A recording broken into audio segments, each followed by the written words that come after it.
Good morning, students. Today we'll study chapter Theory of Demand. First, we'll understand what is demand.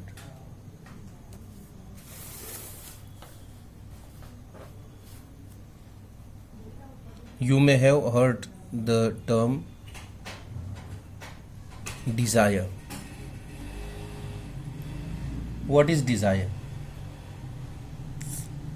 Desire is wish to get something.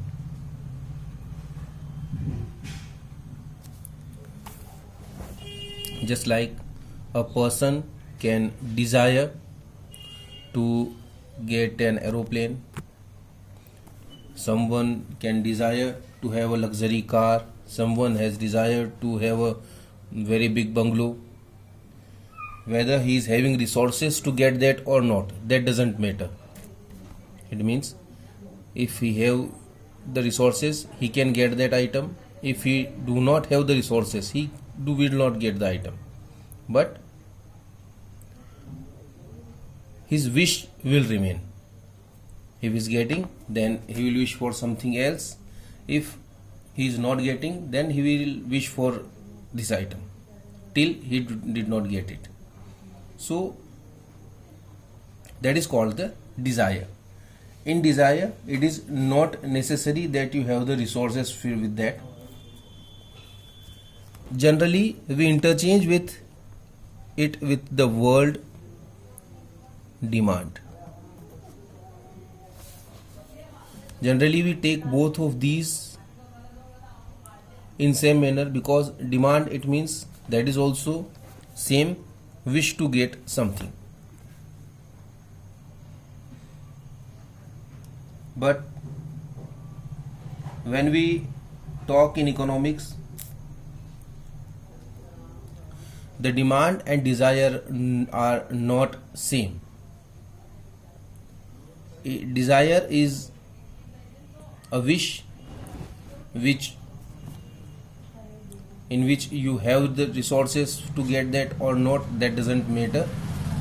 But when we talk about demand or when we say demand is also desire but backed with the resources. So what we can say is that demand for a commodity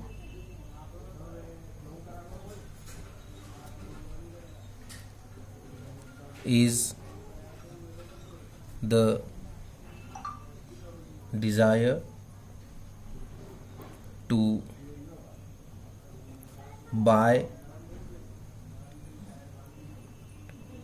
the commodity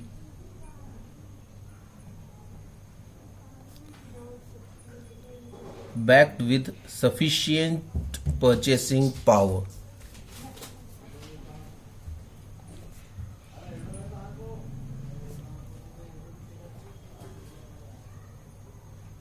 Sufficient purchasing power and the willingness to spend. It means that desire and demand has a same meaning, but the difference comes in the way that demand means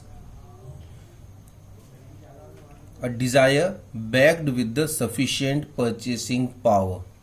It means you have the purchasing power. If suppose you have 1 rupee in your pocket and you wish to purchase a very good quality pen which cost 10 rupees. The resources you have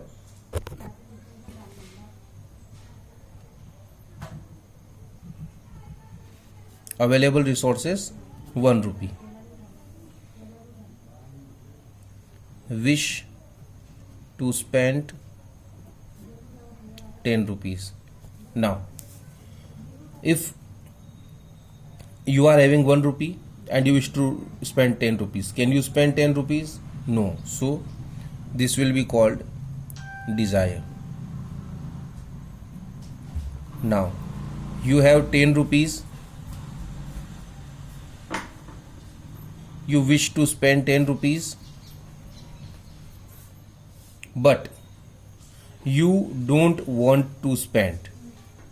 So, it will again remain desire. There are two conditions. First, the purchasing power, and second, willingness to spend. Now again, you have 10 rupees.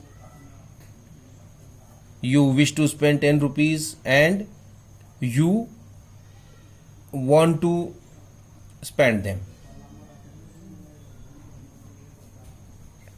Here, you only have the purchasing power,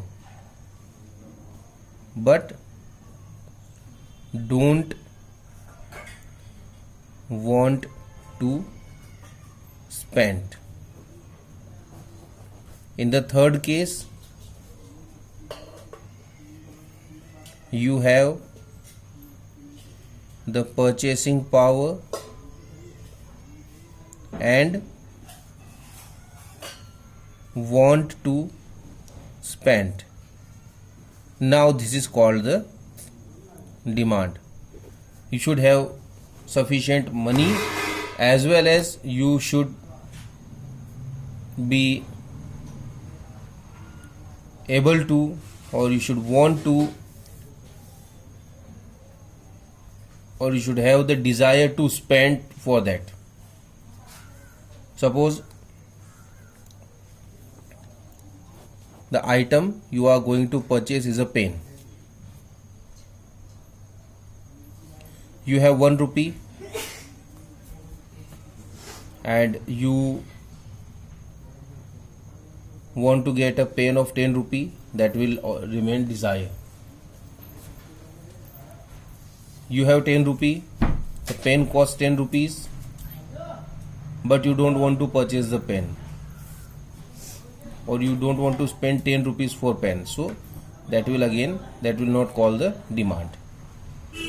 You have 10 rupees, the pen costs 10 rupees, you have the purchasing power and you want to spend these 10 rupees for the purchase of pen.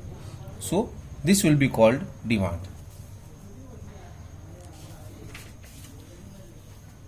So there are two important aspects, that are the purchasing power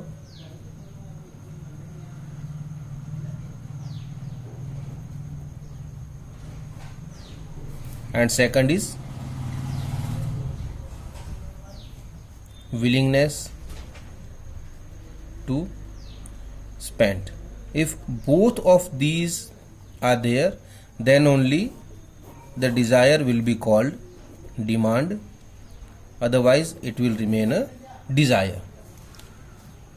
So this is all for today. In next video we will study about demand and quantity demanded. Thank you.